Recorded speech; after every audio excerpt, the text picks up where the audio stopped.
Saving America one entrepreneur at a time, it's the Biz Rap Podcast with your host, Michael Manahan.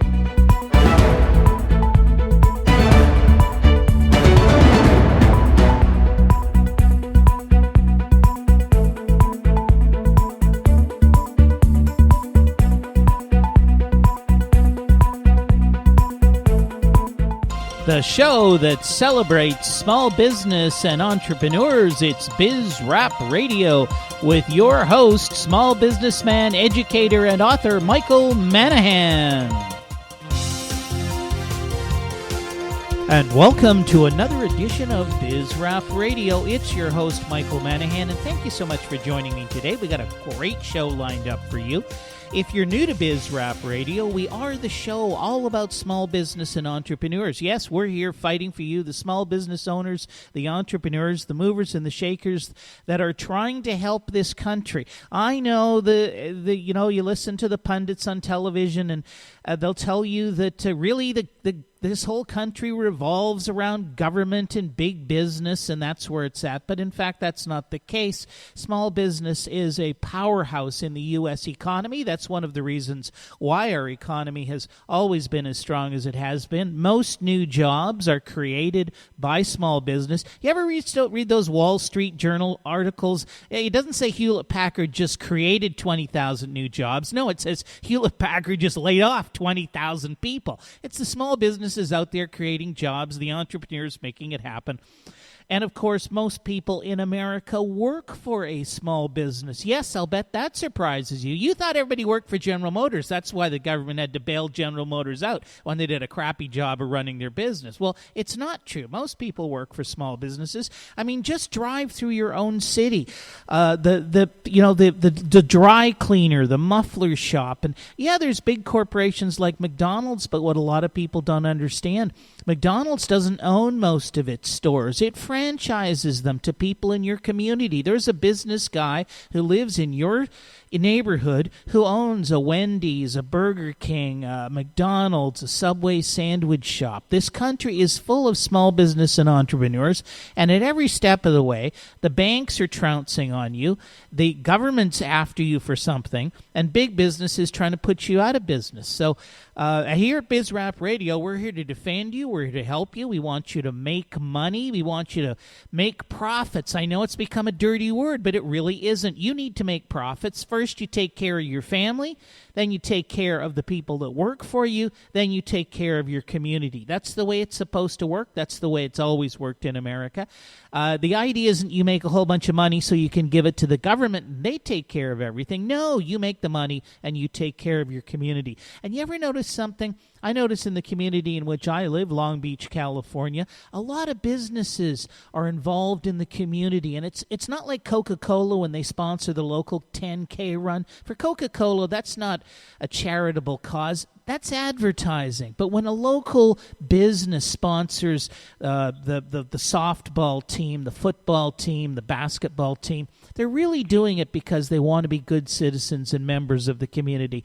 And, of course, I fully expect all of you listeners to support the small businesses in your community. And speaking of helping people run their businesses and make more money, with that I'm going to introduce today's guests. That is exactly what this gentleman does. He is an expert on social media, and in particular, that strange website called Twitter. And I know some of you probably know all about Twitter. You know exactly what's involved with Twitter. But I'm sure there's many of you who really don't understand it. So with that, I'm going to introduce Andrew Kamphey. Andrew, welcome to the show. Hi, thank you, Mike. Thank you very much. So, Andrew, you are an expert in this social media website called Twitter. But can you really explain to us what is Twitter? Because I'll be honest, I have a couple of Twitter accounts, one for my business radio show and another one for another business I'm involved in. But I don't really go on there and do much posting, and I'm not even sure what I'm supposed to post. Well, like that's almost the first problem, is that everyone looks at Twitter as this thing where they're going to be bombarded by ads and people talking to them, and what people consider social media personalities like the Kardashians. But really, at its heart, Twitter is one of the greatest pieces of technology in the modern day to be able to communicate one-on-one, to be able to communicate with someone who you might not have in your personal network, have a public discourse with them. Okay, so I go and I start an account for Twitter. Well, I've got an account. We got a BizRap Radio account for Twitter. Who's going to look if I go on there and I make a post about an upcoming show or an interesting topic we discussed on the show? Who's going to look at that? Who's going to actually see that information? Well, there's a ton of thousands and hundreds of thousands of business people that use Twitter every day. The best thing is that they use it every day. There's 275 million active users. It's able to be used every day because it's bite-sized. It started as a microblogging site. People could say short things about themselves, but then, you're able to use a link, so you could give a headline. So Twitter is one of the best ways to read the news because you can flip through a bunch of headlines, click over to a link, and see it. So people who are busy use Twitter. People who are successful use Twitter because busyness sometimes goes with success.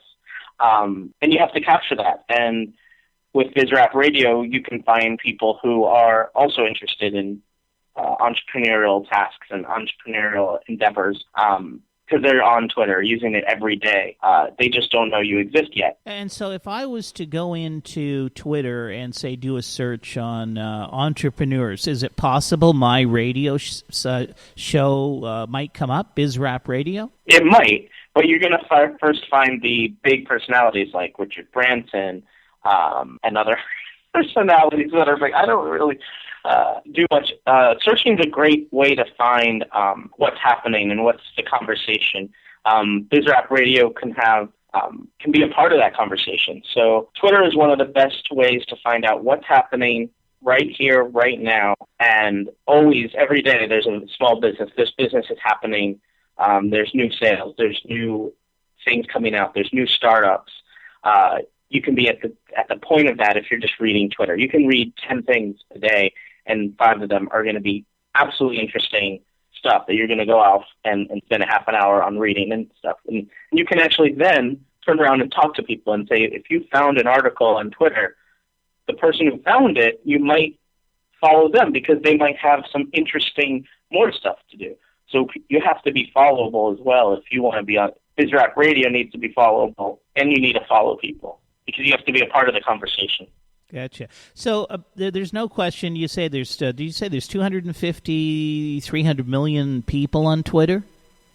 Yep, that's active users. Active users. So there's no question that a business today, even a small business, a small entrepreneurial business, should have a Twitter account. Okay, so let's say there's a small caterer here down in Long Beach. She just opened her catering business. She's, borrowed a friend's restaurant, so she does her cooking in the friend's restaurant, and, she does small parties and small weddings and office parties and things like that. So she starts up her Twitter account. What should she put on her account? What kind of posts do you think somebody like that should make? So what I say is to be successful, you have to seem successful. So if she's already working, she already has these amazing catering jobs that she's doing. She doesn't have to include anyone in the picture. She just has to say what she's doing and what's happening. Because when somebody looks at her Twitter account, they want to know what is she doing right now. What is her actual business? So she shouldn't be posting about her cup of coffee unless she's catering to 200 people the greatest coffee in the world. She could be posting about what she's doing that night, who she's cooking for, if they allow her to talk about it. And the best thing about Twitter is she can go and talk to people who are having events and say, do you have your catering? Do you have your catering?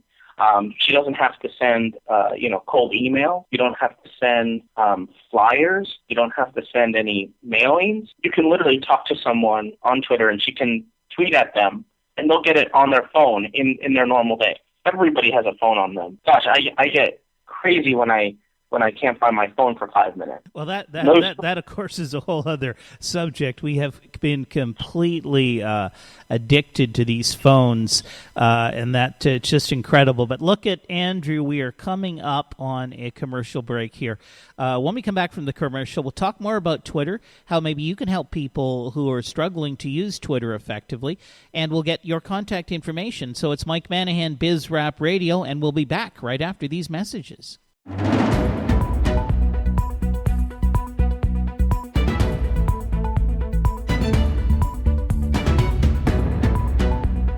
And welcome back to Biz Rap Radio. Thanks so much for sticking with us. And if you were listening to the first part of the show, we were talking to Andrew Kamphey. Andrew is a Twitter expert, and he can help you, as he's helped me with my Twitter followers and my Twitter strategy. He can help you with that, and hopefully we're going to get some ideas from him today on the air. And if you're interested, you could always contact Andrew. Andrew, thanks for sticking with us. Great, thanks. It's been fun. Hey, Andrew, if somebody is, just before we forget, because again, I know we get wrapped up in the conversation we're talking, I get all excited about listening to ideas and strategies that small businesses and entrepreneurs can use to do better in business. Before we forget, where can somebody get a hold of you if they're interested in learning more about how to use Twitter effectively and perhaps even, engaging your services to assist them? All right, so I think this email address is going to be available on your site, BizRap Radio archive, in the past guests. But my email is kamphey@gmail.com. That's KAMPHEY approved, APPROVED @gmail.com. Okay, so kamphey@gmail.com, and I actually utilized you to help me build an audience for BizRap Radio, and Andrew, one of the things that I was amazed at was it was very economical to do so. Your assistance was not. I'm not going to tell you to commit to a price on the air here, but I did want to mention, because I know sometimes we have experts on the show, and I get feedback emails from people. Hey, I called your expert, and they want $10,000 to help me. I'm a small business. But you have very, very reasonable rates for particularly the exposure that you're able to get somebody on Twitter. Yeah, that's very good. I do propose my value is excellent. I get my clients typically 1,000 to 3,000 followers per month. That's all real people, real active people who choose to follow them, and only for a few $100s a month.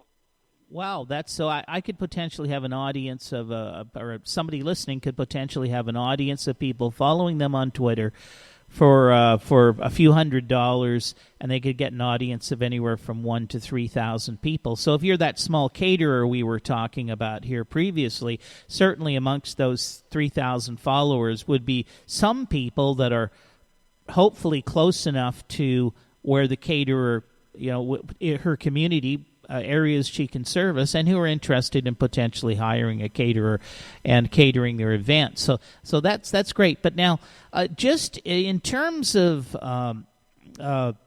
kind of an overall Twitter strategy, is there something that businesses use that's called a Twitter strategy, or how does it how does this integrate with a company's kind of overall marketing strategy? Great, yeah.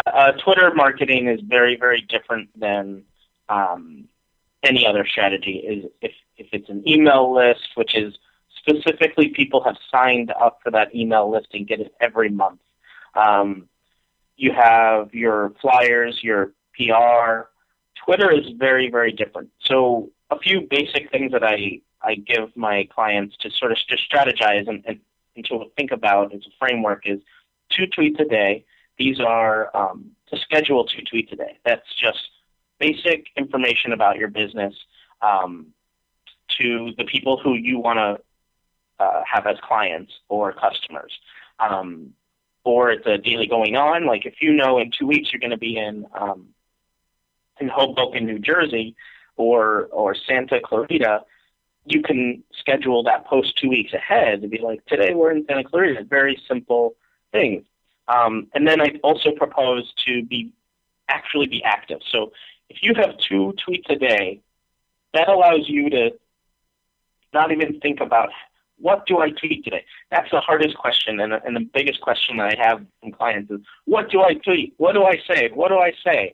And it's like, actually, if you schedule them for 2 weeks, it's very easy to just keep typing, keep entering it in, schedule it 2 weeks in advance or a month in advance. But then, on the flip side, every single day, actually respond to people. People will be asking you questions. New followers will come. And actually be human and actually have those one-on-one conversations. Don't think about having to deal with the 3,000 people or 5,000 people or 10,000 people, but think about the one person. Interact at least every day with one person. Some of my clients, they do 10 people a day or 100 if they have a team of social media managers. But a lot of my clients are solo entrepreneurs, so I say just connect with one person a day through Twitter. Well, that sounds pretty simple. I mean, that doesn't sound like it should be a lot of work. I mean, I guess a tweet, these are short, right? You can't write long paragraphs on Twitter. What's the size limit to a tweet, if you will? So a tweet's limit is 140 characters, but I actually recommend people limit themselves to 90 to 100. So how many words would that be? About 15 or 20 words? Yeah. Like 1 or 2 sentences. 1 or 2 sentences. So somebody needs just to put together 1 or 2 sentences. Well, I'll give you an example.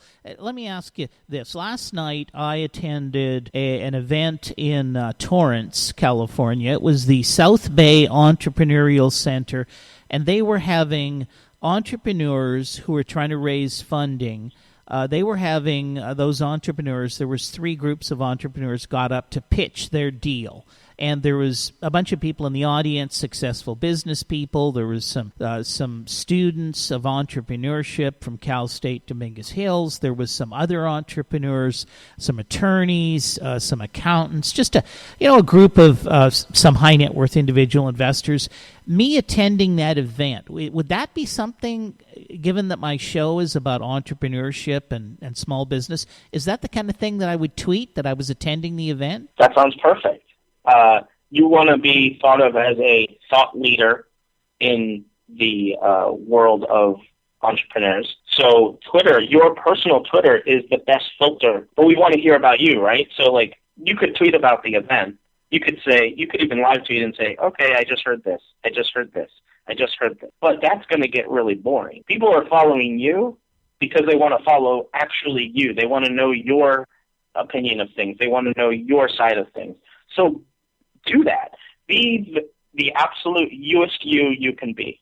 And that's one of the tenets that I tell clients, is the youest you. Okay, so it shouldn't be all about advertising. I shouldn't be just on there, or any business shouldn't be just on there saying, hey, we're running a special this weekend. We got, for a lawnmower shop, we got lawnmowers on sale this weekend. We should try and personalize it a little bit. All the time. Every single time you post something, it should be through your own personal filter. So it should be your opinion of something. And honestly, people are gonna hate me for this, but like, you can be really, really strong with people on Twitter. Uh-huh. You can either be really good or really bad. It shouldn't be in the middle. Uh-huh. Or very positive or very negative. You shouldn't be just like ambivalent, like, oh, I think this is okay. But like, really, like, is this okay? What do you really think about this? Yeah. And if something's bad, then say it's bad, because that person, there is someone there that's being told, oh, this is a negative thing towards society, but they need to know that that's an actual opinion of them. Okay, so we can be strongly opinionated, but I like the whole idea, Andrew, and I've talked about this a lot.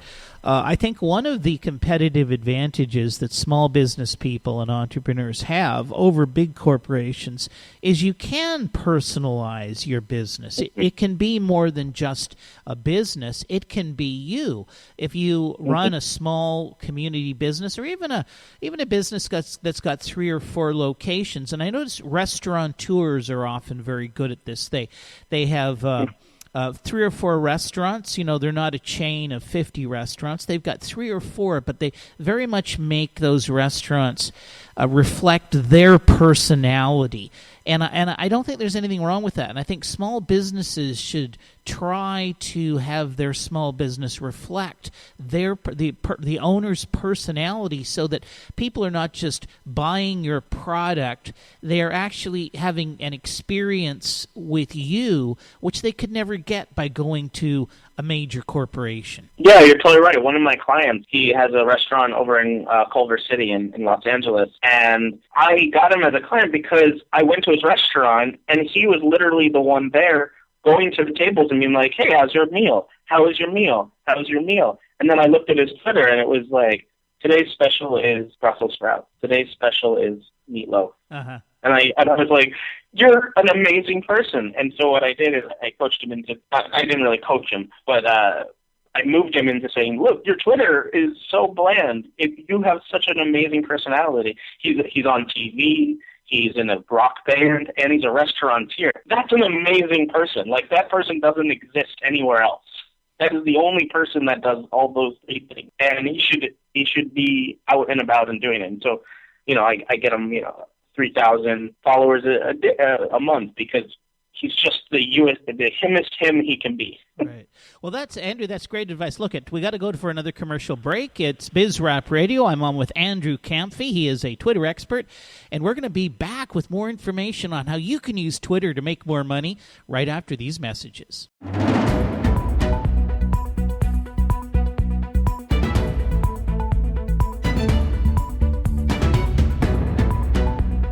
And welcome back to BizRap Radio. It's your host, Michael Manahan. And if you were listening to us for the last two segments, we've been talking with Andrew Kamphey. He is a Twitter expert. He's been talking about how you can use Twitter to improve your business, to market your business, but also to put a little bit of a personality touch on your business, to let people who might come to your business or use your business services understand who you are and what you're all about. If you're new to the show, if you're just tuned in, it is BizRap Radio. We are the show all about entrepreneurs and small businesses. We're here to help you as small business people do a better job of running your business, make more money, make profits, take care of yourself, your family, your community. So anyways, back to Andrew Kamphey. Andrew, thanks for sticking with us for another segment. Thank you. It's been fun. Yeah, it's really interesting. This is great stuff. Now, again, we get caught up in the conversation. We're talking about how we can use Twitter and make it a part of our business.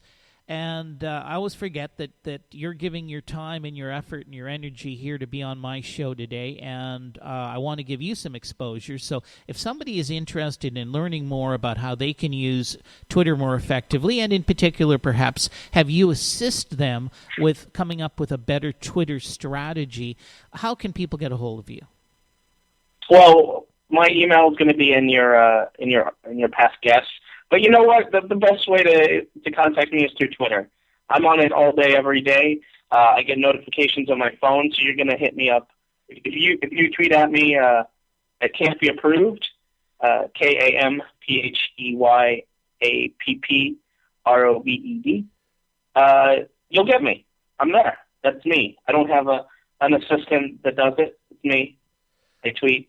Okay, that's great. So go to Kamphey Approved on Twitter, and you can communicate directly with Andrew. Follow him and get a hold of him. I really recommend you do so because he's a great guy. He helped me with my Twitter. He's had some wonderful suggestions here on the show. We were talking about one of Andrew's clients who was a restaurateur, and Andrew, you were saying that all this guy posted on Twitter was what the daily specials were, yet he was a very interesting and flamboyant gentleman. He was in a rock band, he owns restaurants, and you were able to kind of change the strategy of the information he posted on Twitter. And what were you able to quantify the results of that changing strategy at all? So quantifying the results, the ROI is very interesting because you're talking about an online digital presence to an offline personal experience.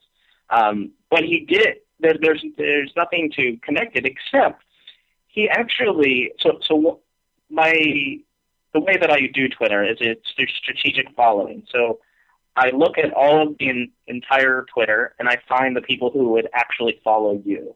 So if you're my client, I would look at who's your user now and where do they exist, and then connecting you to them. So your account follows them, and then they'll choose to follow back. So everyone who follows you is a real person that chooses to follow you.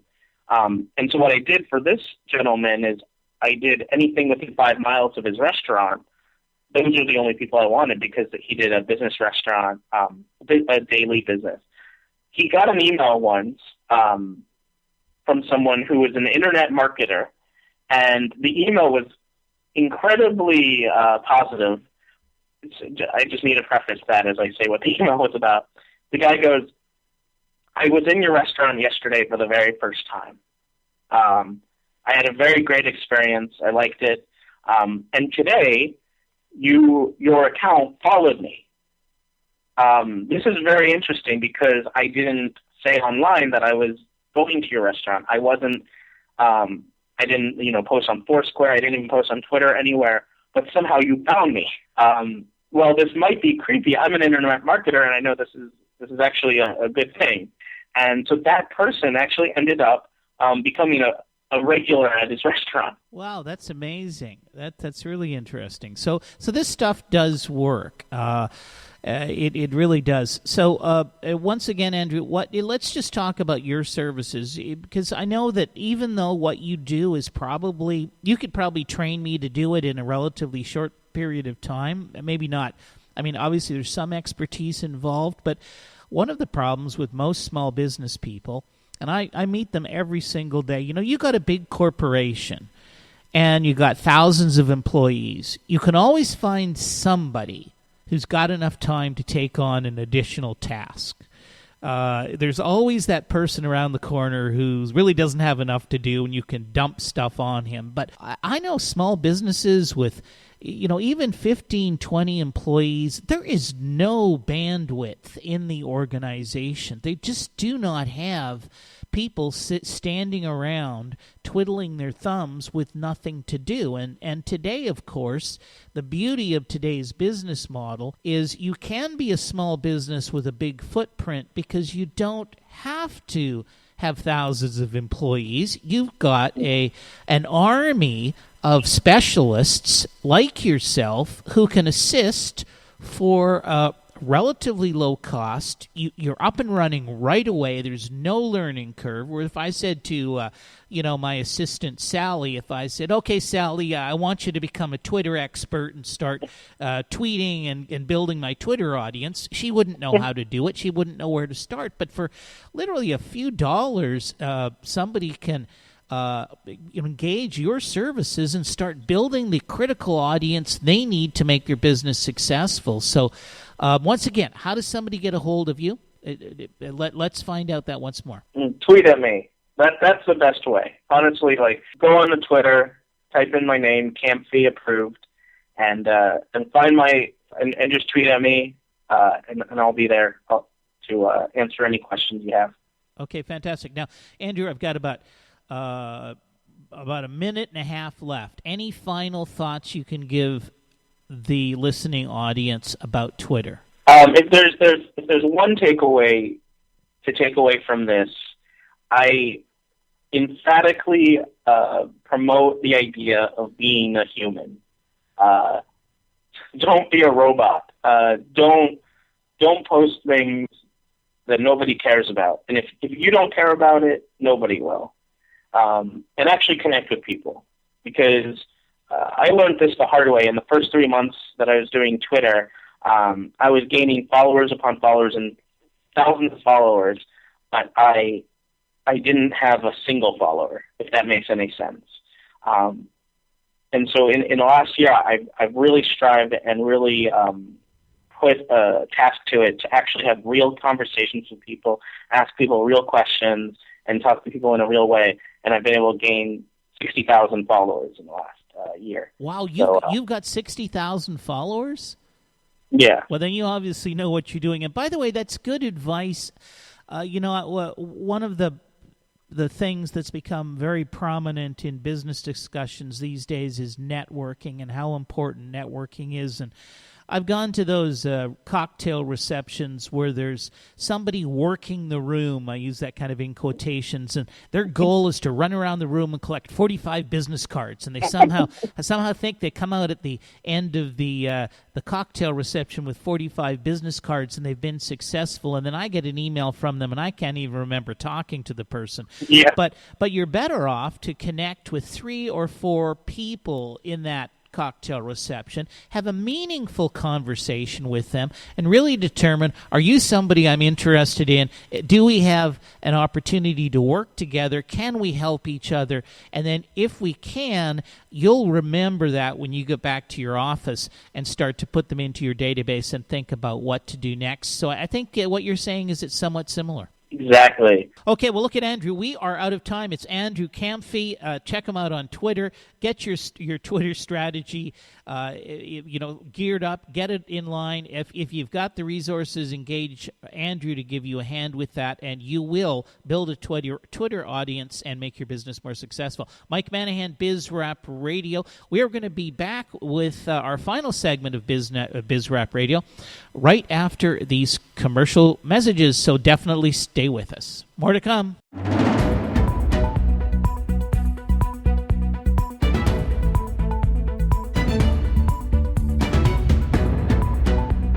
And welcome back to BizRap Radio. It's your host, Michael Manahan, and that was Andrew Kamphey we've been talking with, all about how you can use Twitter more effectively to promote your business.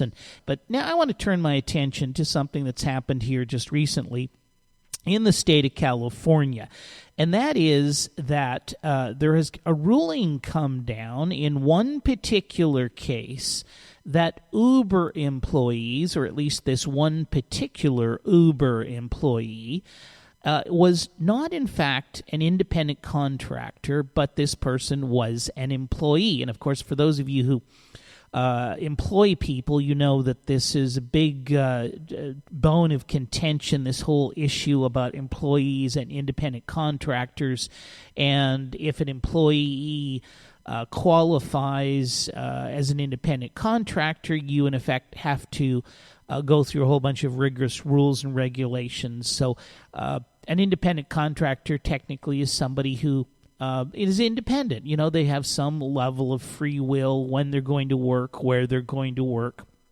Often they provide their own equipment.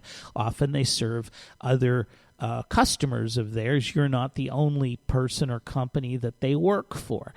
And of course, if that's not the case, if you restrict a person's hours and you tell them when to come in and when they can leave and a host of other rules, then that person is technically, according to the law, an employee. Now, you may ask, why is this significant? Well, the reason it's significant is because if a person is an employee, you as a business are subject to a whole bunch of additional rules and regulations in terms of your relationship with that employee that don't exist if the person working for you is considered to be an independent contractor.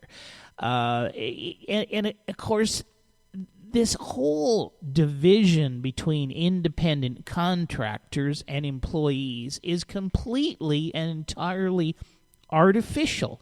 It is entirely created by the government. Prior to the government defining employees and independent contractors, if somebody worked for you, they worked for you.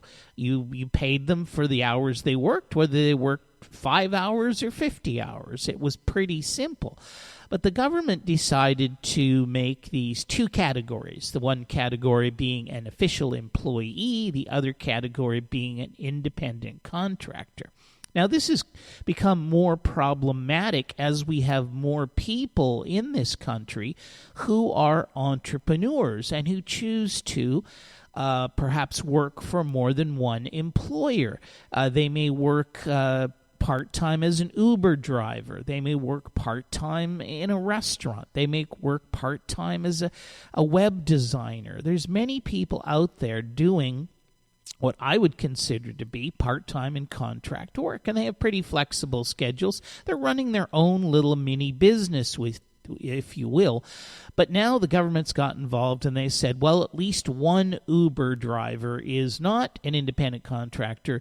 The person is an employee. And what are the ramifications of that? Well, of course, the ramifications are that potentially could signal that every Uber worker is an employee. And if that happens, it will change the dynamics of the Uber workforce substantially. It is certainly a real squash on entrepreneurism. It's a clamp down on small business. It's a clamp down on freedom and liberties. And you may ask why. Of course, that is always the key question. Whenever things go on in society, when we have rules and regulations that on the surface might seem just a little strange, you've got to look a little deeper. And you have to ask why. Why is it that all of a sudden there's this big interest in whether the people who work for Uber are independent contractors or are they employees? Well, the answer is real simple. It all comes down to money. You see, when you are an employee, your employer, by law, must take a piece of your paycheck and give it to the government. Yes, that's right. And I know a lot of workers out there who really are somewhat befuddled by this. They don't realize that there's a big chunk of their paycheck that actually is taken away from them, and it is sent by your employer to the federal government and to the state government. In addition to that, there is something known as the employer payroll taxes. It's basically your employer's share of the contribution to Medicare and Social Security. So when you have an employee working for you, what you end up doing is taking a big chunk of that employee's paycheck, you add some of your own money to it as the employer, and you send that off to the federal government. Now, what's the difference? Well, the difference is if you are an independent contractor, the employer makes no such deduction. And so what happens is you, as the independent contractor, in effect running your own little small business, are under your own obligation to voluntarily pay the government its share of your earnings. Well, the government doesn't like that. Yes, because you know why? A lot of those independent contractors don't make their payments to the government. They forget. They don't have the money. They use it for something else. They're not good with their bookkeeping. They're not good with their record keeping. And so the government wants everybody to be an employee because that's how the government makes money. And it's not, by the way, just taxes. There's a whole host of different fees that are assessed to businesses based upon the labor force that you have, based upon the number of employees. So this definition between an employee and an independent contractor can have significant financial ramifications for the business. The business wants to hire independent contractors because it's more flexible. It's easier to bring people on board and off board. You're not. You're much less likely to be sued by independent contractors for all of the host of things employees tend to sue employers for. And independent contractors like to be independent contractors because they want to be masters of their own destiny. They don't want to be employees, at least most of them don't. They want to be independent. They're running their own little small business. But guess what? Another attack by the institutions, the powers that be, the elite in Washington and the various state capitals, these people who want to run everything and have their fingers in everything, and that's just what this is. This is nothing more than a cheap attack on small business, a cheap attack on entrepreneurship. You know, the last thing the government really wants is entrepreneurs out there because They're much harder to control than employees. It's so much easier to have somebody working for somebody, and you just tell the employer, Mr. Employer, here's what you do. You got Bob working for you. You take 25% of Bob's paycheck, and you send it to Washington. And by the way, if you don't, we don't care about things like corporate legal liability or anything like that. You, Mr. Employer, as the president of the company or the vice president of the company, you can go to jail. And that's the threat that government holds over businesses. And so all the businesses are out there deducting 25, 30 or more % of their employees' paychecks and sending it off to Washington. And that's the whole reason why California is all up in arms against Uber and the independent contractors, because it reduces their control over the purse strings. And that ultimately is their goal. Yes, there's no question about it. Their goal is not a better society. Their goal is not protect the employees.